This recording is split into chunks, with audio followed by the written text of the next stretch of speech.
Larry Bridgesmith and I, we are true believers in difficult conversations to make good trouble, in the spirit of the great late John Lewis. So that's a little bit of what Larry and I have in mind here today, because we are now confronted with a time which has a window of opportunity and responsibility that is particularly great for dispute resolution professionals. And I emphasize the responsibility. We need to move from the individual to the systemic. We need to move from the competitive to the collaborative. We need to move into problem anticipation and solving in all sectors, because the tidal wave for the last 100 plus years, 150 plus years of intentional inequality has to stop. And we need to be at the heart of turning that around with those difficult conversations. So that said, Larry? Well, let me echo Chuck's statement, because when I joined the mediation community over 20 years ago, I quickly realized that these are my people. And I'd never encountered folks such as those of you on this call, many of whom have become dear friends, who were so willing to enter into the fray of conflict and help it get resolved. And I think what Chuck is speaking to is an opportunity in terms of timing to move from reactive and transactional problem solvers to anticipatory and proactive problem solvers. And I think there's a lot of evidence that says that's not only happening, but we can be a part of it. And as troubled as we all are about this moment in our US history, whether it's MAGA or BLM, there's a significant degree of the citizens of this nation who feel oppressed, marginalized, and unrepresented. And it shouldn't be surprising that insurrection and protests erupt. But our nation was born there.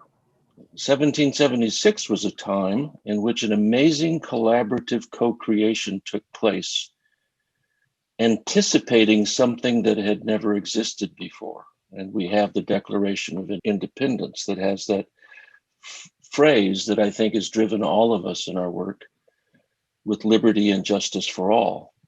We have yet to realize that very reality, even though it is sewn into our fabric as a nation.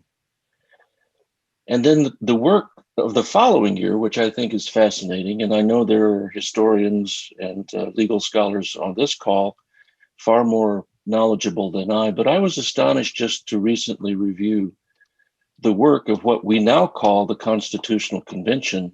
But at the time, that wasn't in anybody's mind. When 70 people were invited to come to Philadelphia to help amend the Articles of Confederation, 55 of them showed up. And amazingly, over a period from May of 1777 to September of 1777, a constitution emerged, it seems, out of whole cloth. But it was a very messy process. There were only 35 signatures attached, and 3 of the people who were present to do so refused to sign. So this is not the first time our nation has encountered moments like this. And this isn't the first time since 1776. Abraham Lincoln in 1862, in the midst of the Civil War, called for new thinking and acting. And his words included, because the dogmas of the quiet past are inadequate to the stormy present. Wow. That's where we are again, and probably have been many other times, but our memories aren't that long. So the point that Chuck was making is one that I subscribe to as well, and that is that needle for liberty and justice for all is moving at all times. And every human has a basic what's in it for me that drives our behavior. And the question for us as problem solvers and experts in the facilitation of conflict is will we passively await our opportunity to be engaged, or will we become advocates and activists helping to move that needle for inclusion, equity, and diversity in the direction which, as our Declaration of Independence says, more perfectly seeks to achieve those goals that we originally set out as a nation to achieve. And that's the difference between cooperation and collaboration. So we know the value of cooperative endeavors. It's good, and it's linear, it's iterative, and fairly slow. But those amazing moments of collaboration achieve the unachievable in both time and outcome, exactly like what we now call the Constitutional Convention. And let's decide how we can determine the difference. Think of a time when you were a part of a team which received phenomenal results, efficiently, respectfully, and with a deep sense of personal gratification. Can you close your eyes and remember a group of people with whom you were once affiliated that, oh man, if I could go back and solve problems like we solve problems, I'd go there in a heartbeat? Who was on that team? How many names do you remember? Do you remember where you met? Where did everyone sit if you met in the same place? What was the goal that you achieved? What were the colors of the wall in that room? Was there food, and who brought it? What did it smell like? Remember what would otherwise be a distant memory, and then ask yourself, how did you achieve such great results, and why were you all motivated to work together? And cooperation, as good as it is what happens when we work to achieve another person's goal for a purpose that may be unique to us, but in the least disruptive way possible. In contrast, collaboration occurs when we are engaged with others for a common goal, with a common purpose, and shared values. And that doesn't happen accidentally or coincidentally. It takes work. Is there a time that has come?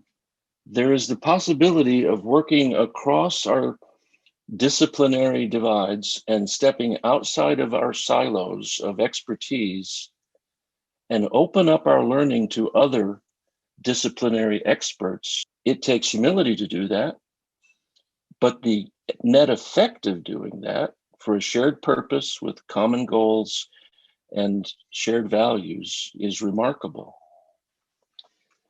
And I think that one of the partners that we don't associate with as much as we could, and we're beginning to because COVID has forced us to, is the partner of technology. Because I believe that technology, and we're seeing it face to face, is shaping the dispute resolution ecosystem. We've seen it in Zoom, in the way in which we conduct our meetings and mediations, but think broader than that.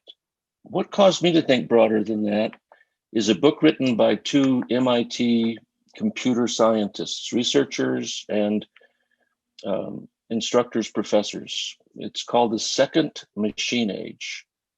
And it's written by Erik Brynjolfsson, if I pronounce it remotely correct. The second name you can catch is Andrew McAfee. Now, they don't share my discipline, but they taught me something that has changed my life since I read their work, The Second Machine Age. Because they bring to the table enough information for me to believe that there was a significant change in our world that occurred cumulatively in 2006, when we moved from a first machine age driven by the linear progression occasioned by the steam engine and automation that was mechanical, to the second machine age, which occurred post 2006, which was exponential And the effect of that is that it has moved us from a scarcity worldview, capable by the instant access to limitless information through technology, to an abundant perspective on the way in which the world's resources can be harnessed. We've moved from competition to collaboration. And if we can begin to collaborate in coalitions that are focused on presenting human problems by bringing all of the disciplines to the table, including the use of emerging technologies like artificial intelligence and machine learning and cryptocurrency, there's a remarkable movement taking place that we need to be a part of as problem solvers, as facilitators and resolvers of conflict. And that's at the table with these multidisciplinary initiatives or coalitions focused together in a collaborative way, not even just a cooperative way, on how these huge problems presenting themselves can be better addressed anticipatorily, not reactively, systemically, as Chuck said, not transactionally.